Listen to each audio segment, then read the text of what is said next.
No, go ahead. Good morning, everybody. Today is Tuesday, February 20th, and Anthony tried to hijack the show this morning. What's going on, fellas? Good morning. What's up, host? Yeah, we had a little blurb in there at the beginning of that live segment. I know. Everyone wants to be host. I understand. Gunning for the top spot. It's okay. It's all good. But yeah, we were talking before the show started. Sounds like Pittsburgh's getting an NBA team, Anthony, Tom. That should be an epic failure. Yeah. I don't think that's the right decision, but I mean, I don't know. They have their studies. I have mine. I don't think it will work here. Yeah, let's just not spend the money and let's focus on something else. Pittsburgh doesn't need an NBA team. Okay, that's our NBA talk. Moving on. How about a middle infielder? Or a starting pitcher. Yeah. We could talk baseball. We'll save the baseball talk for April. But what we really need to talk about today is a mortgage. I'll call it a mortgage hack. It's not really. It's just a type of program or what you can do in a certain scenario if you're purchasing a home from a family member that I think is not well known. But it breaks all the rules that we talk about in the mortgage world usually. Because usually we say, hey, you can't get anything from the seller other than the normal seller assistance. They can't give you any sort of credits. It's very structured and strict of what a seller can give to a buyer.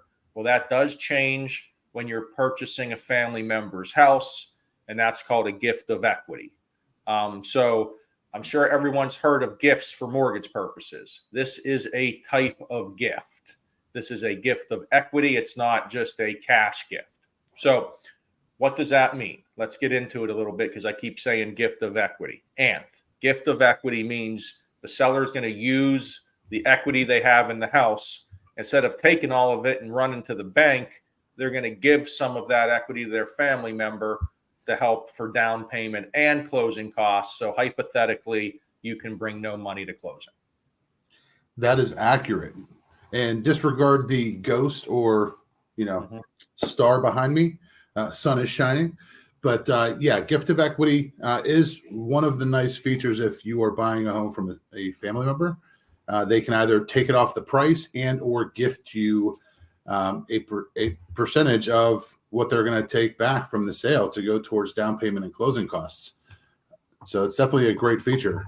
And so I had this question brought up to me. Well, why wouldn't the family member just lower the sales price for the buyer? And I get that, right? That's conventional thinking. But Tom, lowering the sales price isn't going to help the buyer that decides they want to purchase a home, but they don't have the cash to close. This is for the buyer that can qualify, but they can't.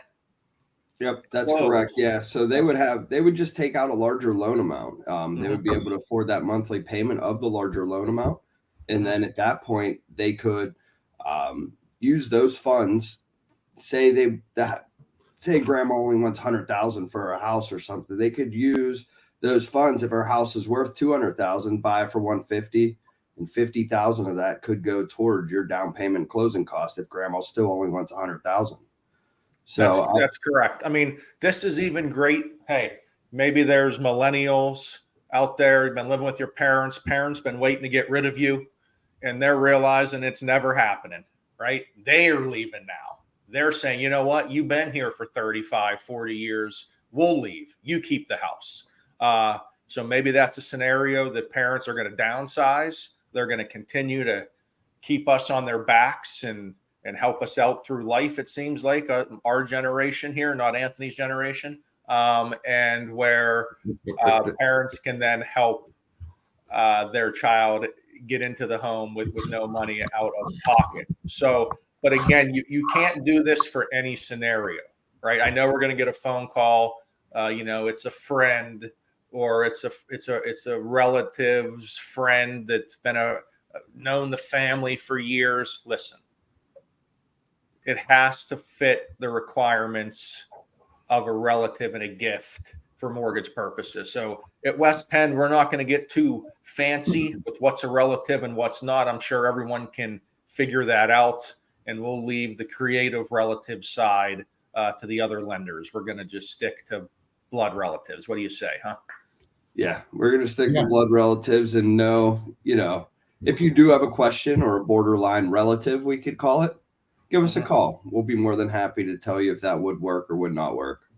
Right. But yeah, typically it has to be linear. So yeah, if we're getting through marriage and second cousins and you're really going to have to look at underwriting discretion there. But this is the one time that the seller is able to go over the seller assistance limits. We can throw them all out the window. And if you can qualify for the home, everything but the cash to close, and you're purchasing a family member's house, this is the way to do it. But there is that trade-off, right? Everyone's like, well, maybe I want the lower purchase price. Well, if you have the cash to close, this isn't for you.